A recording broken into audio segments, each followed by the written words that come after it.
Hello, welcome to another episode of Living in Contemplation. I am your host, Lene. I have been thinking of what to talk about for future episodes of the podcast, especially now that the three-part series of basically my story and living with contemplation, contemplating different things and all of that is now complete. Just trying to figure out where to take it to next. You know, Now if you've been here from the beginning, you know that I want this to be a community, right? More like a support group for us to share and, get things that we've been dealing with and discuss them. And basically, for this to just be a safe place.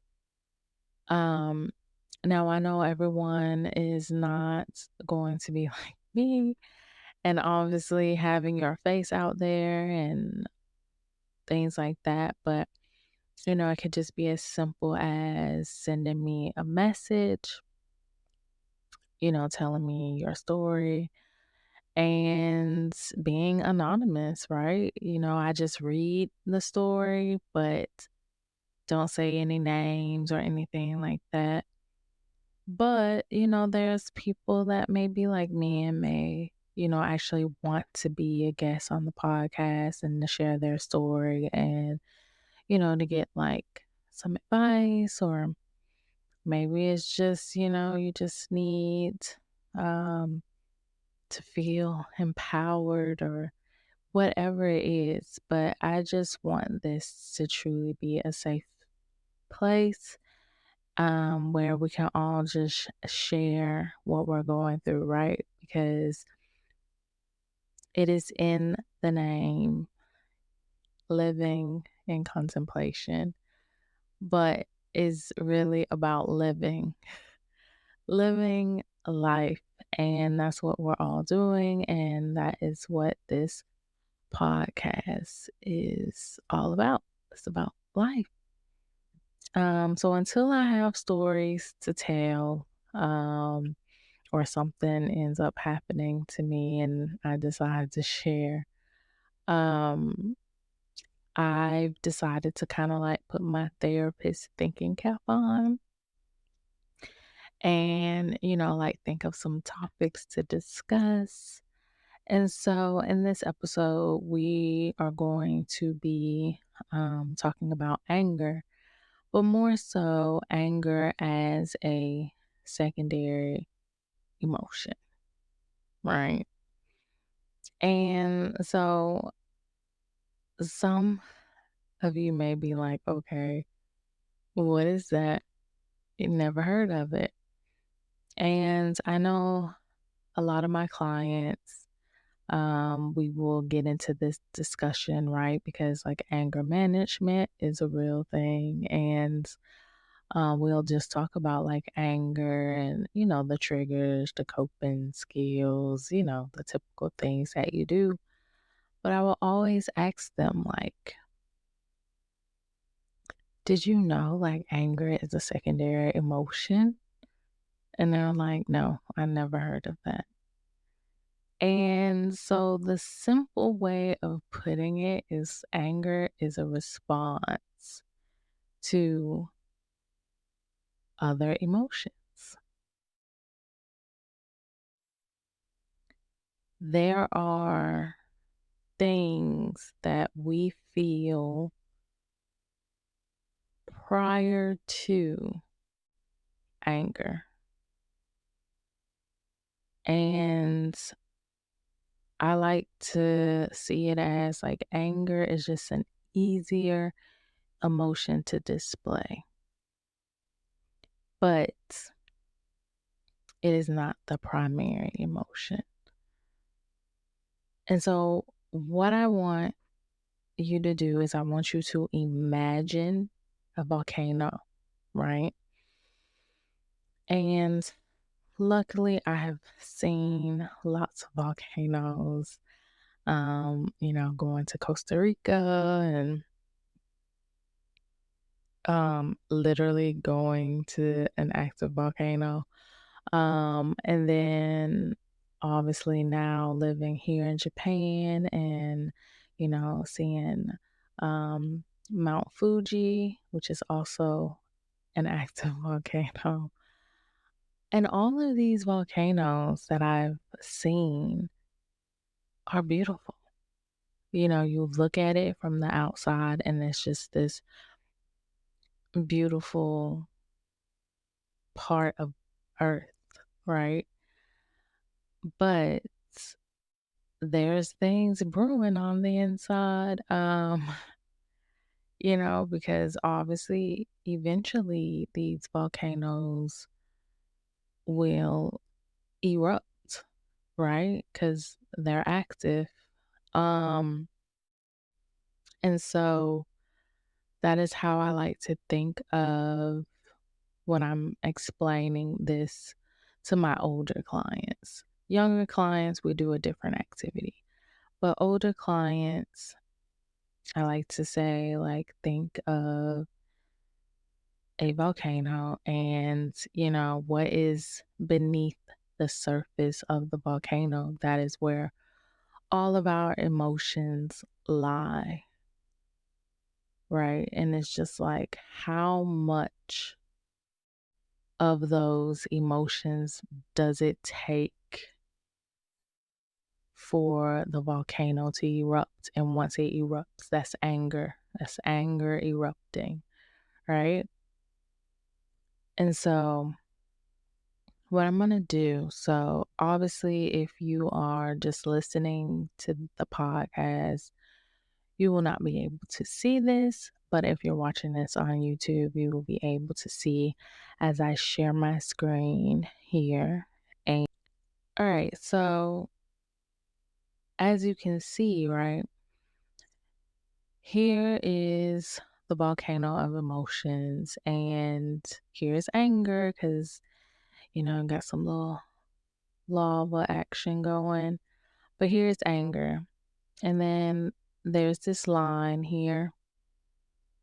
And this obviously is what's below the surface. Now, obviously, there are so many emotions, but these were just some examples. So we have embarrassment, we have shame, we have rejection, fear, guilt, and sadness.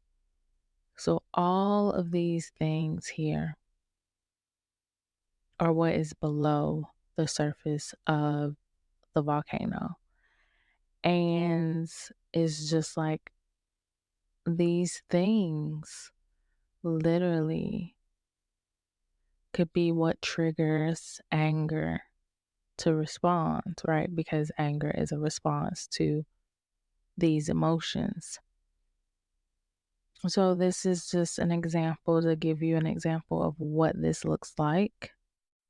So, let me stop sharing here. And another thing, right? So, I was like, when I'm doing, like sessions with people about anger,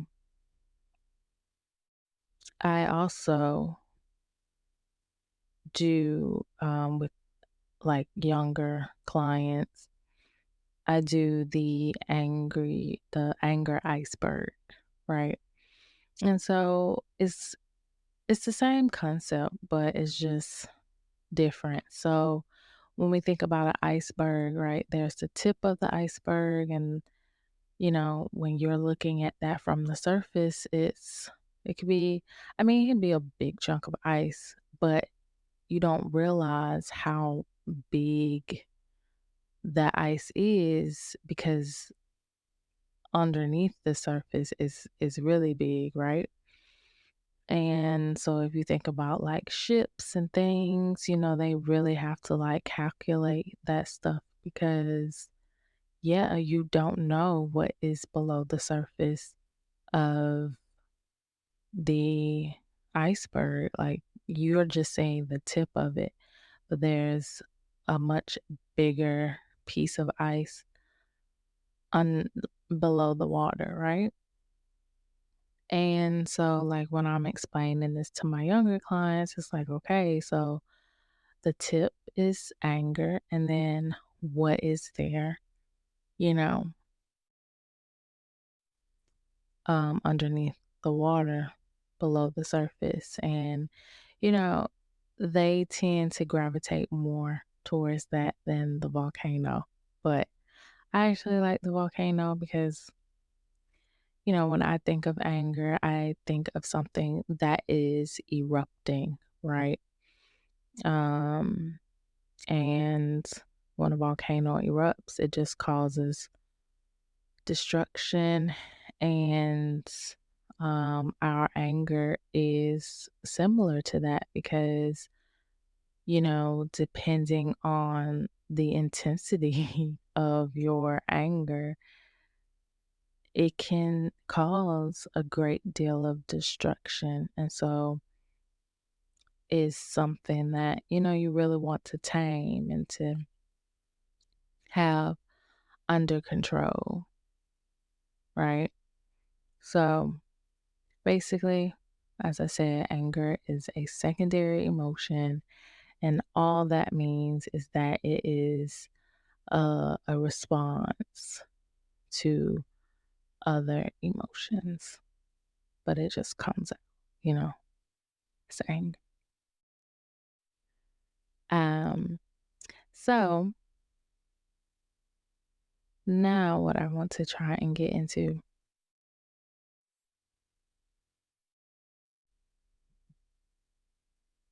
is um for well, everyone hasn't seen the example, but if you're listening to this and not watching it on YouTube, you definitely probably can go on the internet and find, um, like, you can do like Volcano of Emotions. That way it can give you a visual. Um, but I really do want you to think of like how many of these emotions or how much must you experience before your volcano erupts, right? And so, of course, I'm going to give some examples here. So, what I want you to think of, like, and this just came to me because it's like the easiest thing is, like when you're in school, you're a kid and kids love to tell your mama jokes. I never understood it, but it is something that happens. So you're in class or you're at the lunch, whatever, um, and you're minding your own business, and a kid just decides that, hey, I'm going to pick on that person today. And they come up to you and they say, your mom, blank, blank, blank, you know, um, and think about how that would make you feel. Now, for me personally, for a split second, first, there would be some different emotions I would feel. One would be confusion, right? Like, why did you just come up to me? Like, I don't even understand why you're talking about my mom. You don't know her. Um, so there would be confusion. There probably would be a split second of embarrassment, right? Because I'm sure once they tell the joke, people are gonna laugh, and then that's gonna make you feel somewhat embarrassed, right?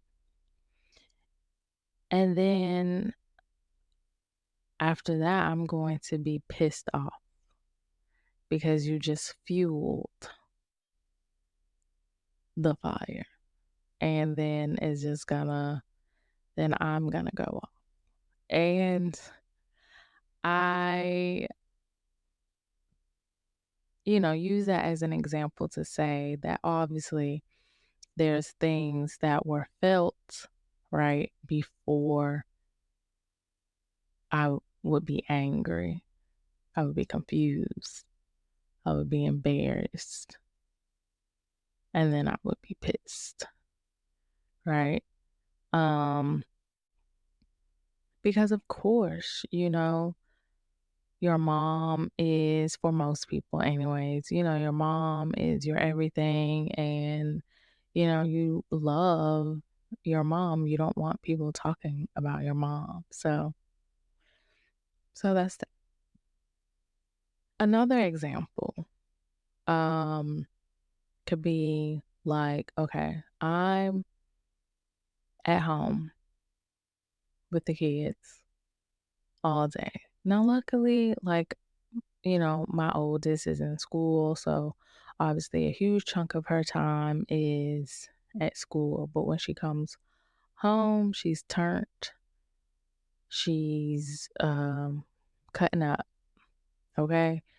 And the baby is now at a stage where like she understands no. She knows what no means. She knows what stop means, but she will continue to do things because she's a little rebel. Um and she wants to see how much she can get away with. That is the stage that she's in, it's the toddler stage. And um but she also throws some tantrums, and they are pretty intense. I have to say her tantrums are worse than the ones my oldest used to throw. And so, that's been an adjustment trying to manage that, right? And it's just me. It's me and her. And then when her sister gets here, then it's the three of us. And so I've had a day of screaming, yelling, crying, tantrums, just all of it. And I get overwhelmed. I get to feeling suffocated, right? Because it's mommy do this, mommy do that, and I don't know how other families do things. I don't know how other mothers feel. I just know how I feel as a mom.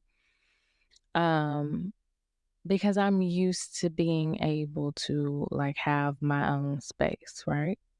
I'm used to being able to get a break, have a breather. But those things are looking few and far in between. And so, when there's all these things going on and all you want to do is like go to the bathroom, and you can't even do that without the little one chasing after you and screaming and yelling and crying, mommy, mommy, mommy, mommy. Whew, it does something to you. Now, I love being a mom. I love my girls. They are my pride and joy. But it can get overwhelming at times, and it can be exhausting, and you can feel suffocated. I feel suffocated. Especially when I'm sitting in my chair and my child is just jumping all over me and she will not leave me alone. So I say all that to say is you have a day like that, right? And then your husband comes home and you're happy that he came out. But it could be something as little as him asking you to do a simple task and you explode. Why? It's never my intention to get upset or lash out, but it's the day has been accumulated of overwhelm, exhaustion, frustration, suffocation. And then it's like, dang, can I like just escape to the bathroom real quick? So that is how, you know, things can just build up over the day. And for some people, it may be over a few days, but it eventually ends up coming out as anger. And it's not, a lot of times, it's not even intended, but anger is a response to these other emotions. And, you know, and as I said earlier, it's just an emotion that is easier to convey, right? So those were some examples. And when I think about like anger, especially for me, because growing up, um, like I wasn't always angry, but it got to a certain point. I probably would say around middle school, where I just started being angry all the time, and you know, um, my own family would be like, "What in the world is wrong with you? Like you're just bugging," And when I look back on it, obviously, because I'm able to look at it through a therapist lens. I believe it was a lot of trauma. Um, well, not that it was a lot of trauma, but because of the trauma I experienced, that was my response. So anger was a response to the trauma I experienced. And so it just came out as if I was angry all the time. So, yeah. So just think about that. But I do want to do an activity because I think it would be interesting. And so I do want to say that with doing this activity, there will be some like pauses in between. Just know those pauses are on purpose. It's to give you time to think of a response. So here we go. I want you to think about the last time you were angry.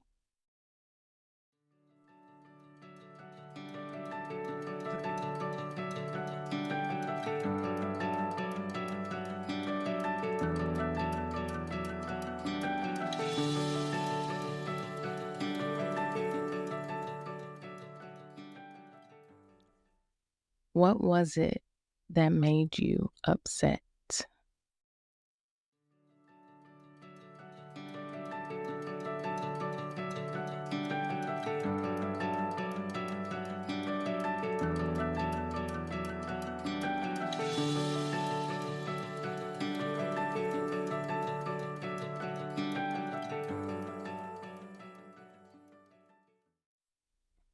How did you react?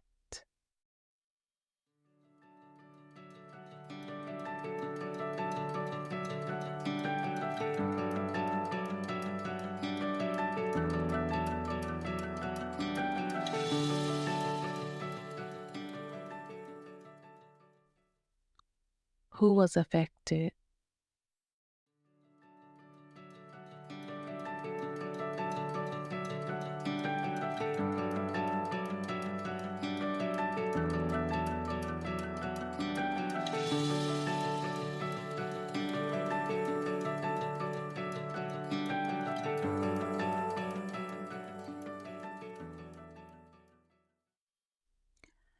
Now I want you to think about how you could have handled the situation better.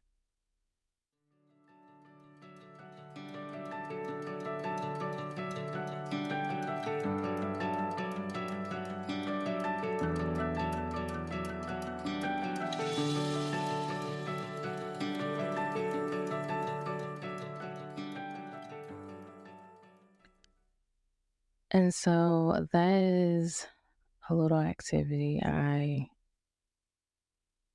try and do myself. And if I were to look back at these questions, like, so I kind of already gave an example. So if I was to think, like, how did I react, right, in the previous example of being at home with the kids and then my husband coming home and asking me to do like a simple task that normally wouldn't even bother me. Um, so my reaction is, I went off um, because I got angry. Who was affected? My husband, of course. Um, and so how I could have went about that differently is I could have just had a conversation with him or uh, shot him a text, which is usually what I would do. I will be like, hey, I just want to let you know, like, I'm really not having the best day. This is how I'm feeling. And, when you get home, I'm going to need a minute to myself. Um, so yeah, that's exactly what I could have done. Right. Um, but things don't always go as planned or how we would want them to go. So next I want to read a scripture, and it is from Proverbs 15, verse 18. And it says, a wrathful man stirreth up strife, but he that is slow to anger appeaseth strife. So a wrathful man stirreth up strife, but he that is slow to anger appeaseth strife. So basically, in other words, what I gather from that is it is better to be slow to anger. And this is something that I know. However, this can be difficult, right? Depending on the situation, sometimes even depending on the individual. Um, but I try to remember this and I try to be slow to anger. However, it doesn't always happen, but it's something to remember and to try and live by, right? So be slow to anger. And so it brings me to like discussions that I have with my daughter. And when I say my daughter, I'm obviously talking about my oldest. Um, because I try to have discussions with her about emotions and about, feelings and, just asking her like, how are you feeling and things like that. And my daughter has quite the attitude because a lot of times she will be like, Mom, Why are you asking me that? I don't know how I feel. What is an emotion? Um, but really, she's doing that. She's deflecting. She's already at an age where she deflects. It's because she doesn't want to talk about it, especially if she feels it's a negative emotion. Like all she cares about is being happy, right? Um, but I notice the more that I do it, like she'll say, I'm feeling frustrated, and we'll talk about it. But the thing is, I want her to feel comfortable expressing how she feels, but obviously doing it in a positive way. Um, so an example is like when I'm having one of my days, because they happen, I will tell her, I'll be like, look, mommy is, you know, feeling a little stressed right now. Um, and I just need a few moments to myself. Like, mommy needs a breather. And she'll be like, okay, mommy. A lot of the times that's what she'll say. Um, but then sometimes she'll ask questions and she'll be like, what's Kalia? You know, which is the baby's name. She'll like, what's Kalia throwing a tantrum? Was she being bad today?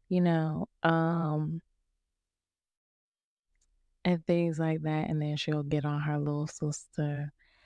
And, but I just think that it is a positive thing that we're doing. Does it always go well? No, you know. Um,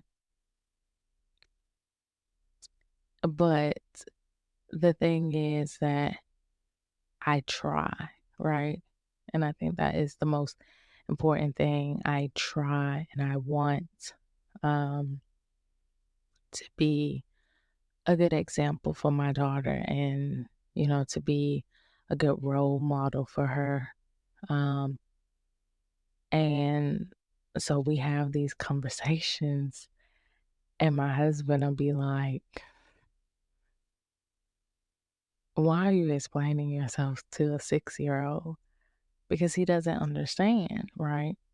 Um, and, a lot of it may go over her head, at this stage, but I feel that she will look back on it one day and be like, my mom really did have these talks with me when I was really young about like emotions and feelings and stuff. And it'll help her in the future. I truly believe that. And so I just say that all to say that I believe that it is important to discuss emotions and, show healthy ways of expressing our feelings, right? Because I want my girls to discuss and healthily um express their feelings, right? Y'all have to excuse me, like I can't talk. Um, but yeah, and it always starts with us. It starts with the parents. Because at the end of the day, our children are looking up to us. And so yeah, but those are like little conversations I will have with her and sometimes they go well and sometimes they don't. But I really try to turn things into a teachable moment. Um, and then obviously it makes me reflect, right? Because especially like if I just flipped out, you know, and she's looking at me like what did I do? You know? Um, it's gonna make me feel some type of way, right? Like, oh my goodness, like I didn't mean that, and then you have to have a conversation. So, um, I really hope that you learned something from today's episode.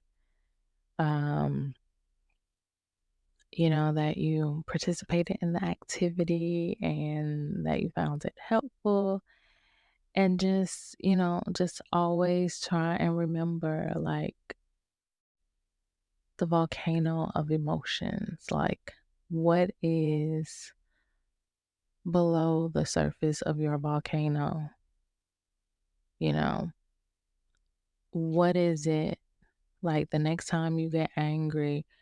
What emotion is this a response to? Think of those things and, also ask yourself, like, what triggered it, and what can I do to not get so triggered next time, right? And really think of how to react, right, to people. Because we all know when we kind of are getting to that point, because it's usually a buildup. Um, so just think about that the next time. And remember, be slow to anger. And yeah, I hope you enjoyed this episode. And yeah, peace and blessings. And until next time, Jane.